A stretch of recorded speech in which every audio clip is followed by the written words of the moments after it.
any speak, for him I have offended. Who is here so wide that will not love his country? If any speak, for him have I offended. I pause for a reply. None, Brutus, none. Then none have I offended. I have done no more to Caesar than you shall do to Brutus. The question of his death is enrolled in the Capitol. His glory not extenuated, wherein he was worthy, nor his offences enforced, for which he suffered death. Good.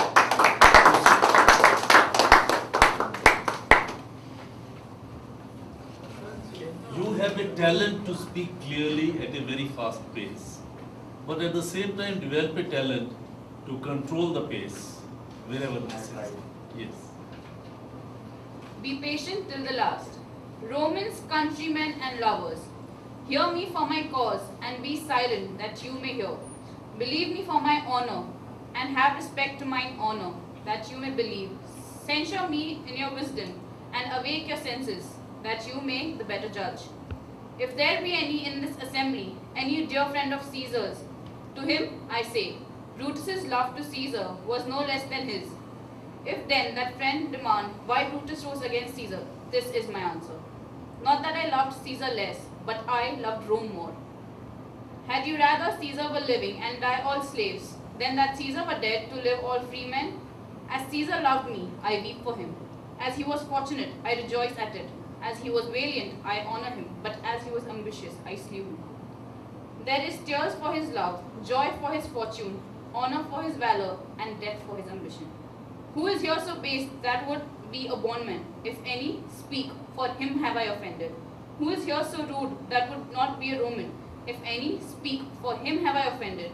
Who is here so vile that will not love his country? If any, speak, for him have I offended. I pause for a reply. None, Brutus, none.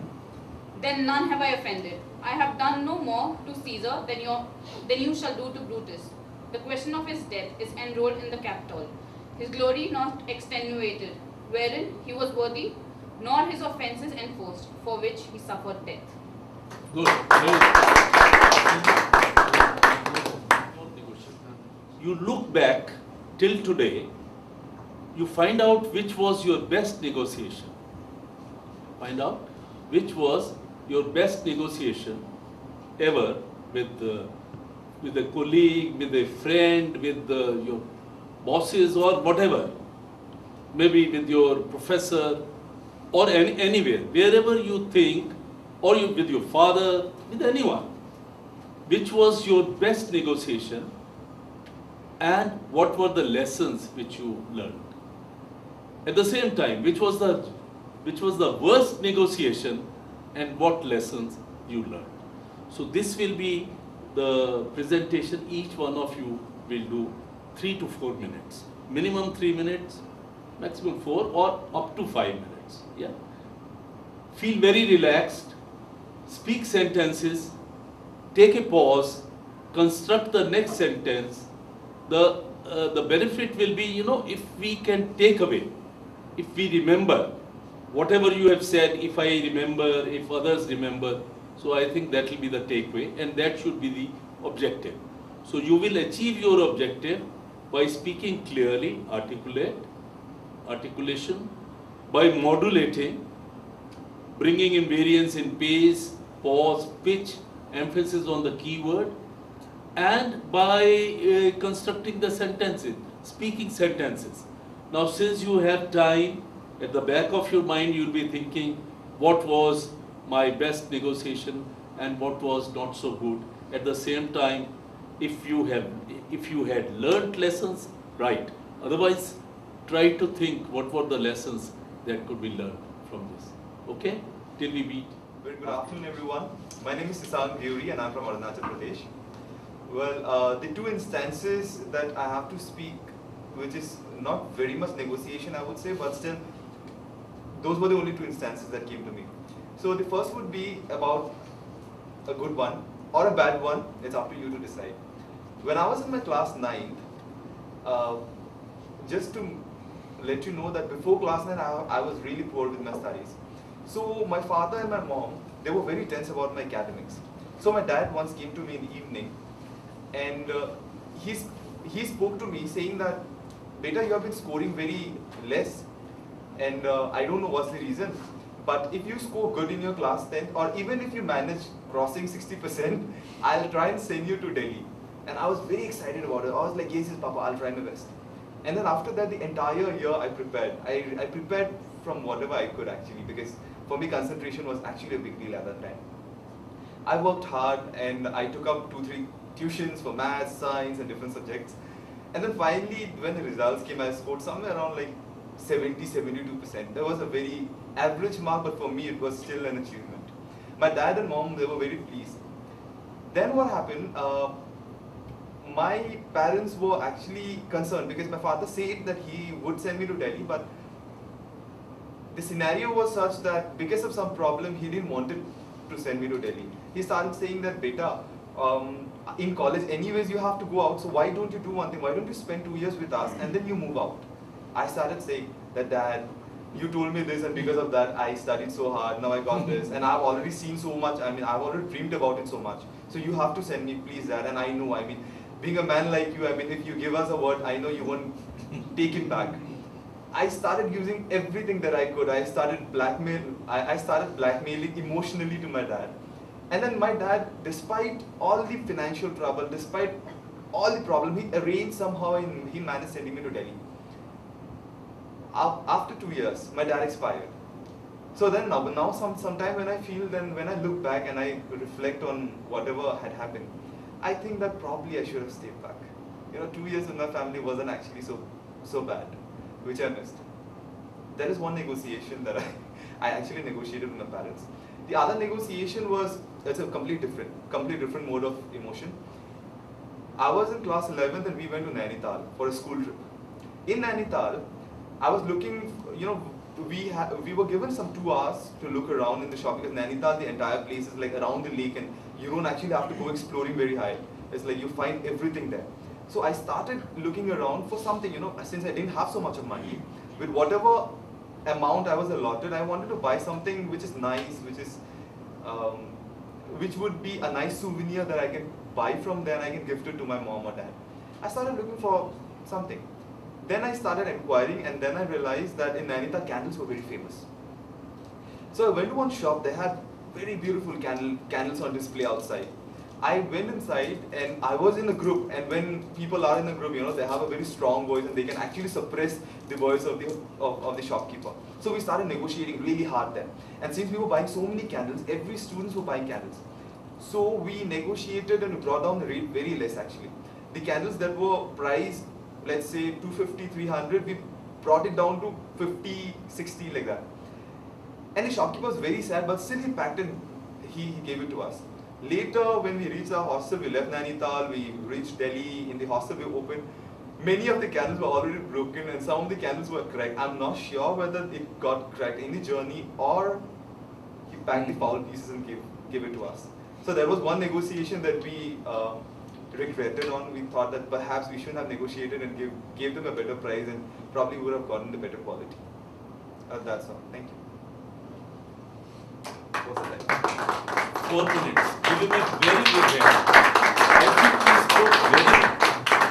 he spoke very well, he spoke sentences, he modulated, his pauses were different, and according to me, it was a very good presentation. What do you think? Yes, I agree. In fact, the success of the presentation is how much of it you can remember after the presentation has been delivered. If what he has said is going to stay with you in your minds for a very long period of time, that is an indication of a very good presentation.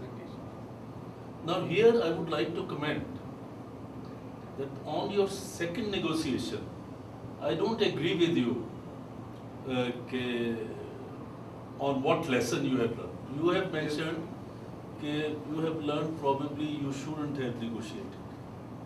I would say negotiation is your right. You should have been more careful at that time. Look, we are negotiating, are we getting the right stuff? So that should be in your checklist. I think that should be in the, whenever you are negotiating something, and you have a right to negotiate to whatever extent you can. But particularly if you are a tourist, if you are one-time customer, you must ensure that you are getting the right stuff. That is the lesson I have learned from your negotiation. Now, Give him a big hand.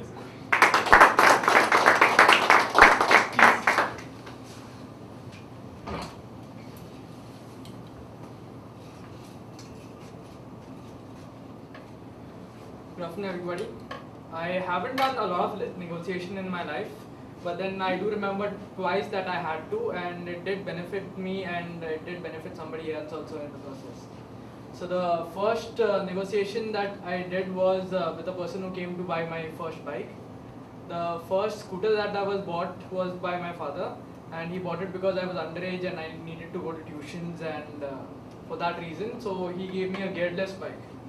So the agreement that I had with my father was after 2 years when I am of age, he's gonna buy me a bike. So after I was done using the moped for 2 years, it had a few scratches, dents, bruises, I had my own stories with it. Then the time for buying, and my father himself remembered, I did not have to convince him in any manner. He just told me that it is your responsibility to sell that moped of yours, and how much of money you get out of it, I'm going to put a certain amount, he mentioned to me. I'm going to put that amount, and how much ever you get out of the process, it is going to add on, and it will depend on which bike you get to buy. So for the first time I went out, found out how things are sold, what happens, where all you can put on ads, how do you spread the word. So I spread the word, I went on the internet, I put it on Sulekha, I put it here, I put it there, I put it in newspapers. Then I got a very good feedback, and people were actually interested, and then I did not know what grounds to negotiate first initially. Then I got a lot of calls. I asked them what price are they offering, and I asked my father what price minimum are you ready to give it off for. So he gave me a price like 25,000, he said. Below that he would not sell it, because after all it was his final say, and anything about 25,000 was my ability. So it went on for a week like this, and I spoke to a number of people, and then on one fine day I got this very interesting call. This gentleman was very interested, and he came in the evening only. He came along with his friend, and he was pretty young. He told me that he wanted, his mother had sent him with cash to buy the bike, and it was for his sister and for the same purpose, for tuitions. And this guy knew his bike well. He knew everything that was supposed to be known. So I could not hoodwink him into doing anything. So I just put my proposal onto the table that ऐसा ऐसा है, इतना इतना हुआ है, this is what I want for it. I did quote higher because as we understood going out with our mothers, and any rule of negotiation is you always price higher, so there is a gap for negotiation. So I told him I want 30,000 rupees. He said 30,000, no, the thing is too old and this and that, it is making noise. So I told him, then see, आप अपना देख लो, मैं अपना देख लेता. And I told him, there are people waiting in line, so you have to tell me fast. You don't tell me, then I will sell it off tomorrow. I don't guarantee. This is the price that I have today. Tomorrow it might be something else. So we did negotiate, and then we came to an agreement that he'll take it for 25,000 rupees. Then when he agreed, I actually felt, I could have pushed it a little further and got a 26 or a 27. So it actually helps me and pushes the gap that I have, and it puts another bike into my bracket that I could have bought. So this is a very thing, because there was a motive that was driving me to negotiate. It really helped me to negotiate. But then after the negotiation was done, I got the money in cash. He drove away the bike. Then the registration papers had to be signed. He sent the registration papers, and he wanted it to be registered in somebody else's name. My father refused, and then my father said, you send me the name and the proper documentation of the person's name, and then and only then will I sign it. He wanted sign on a blank paper, on the blank form, so that he could fill in the details later. In that case, you don't know who and who's buying it, who does it go to, and my father is a very cautious man, and he would not sell it to terrorists and people who want to do hanky-panky stuff with it. So later on we came to know that the guy who bought it, he was actually a dealer, and he in turn sold it for 28,000 rupees. So he got a profit of 3,000 rupees. Although I felt a little bad, then I was I felt like, I wanted 25, I got 25. So after that, what he does of it is his concern. So that was a really good negotiation that I could, and I'm proud of myself. So what I learned from it is,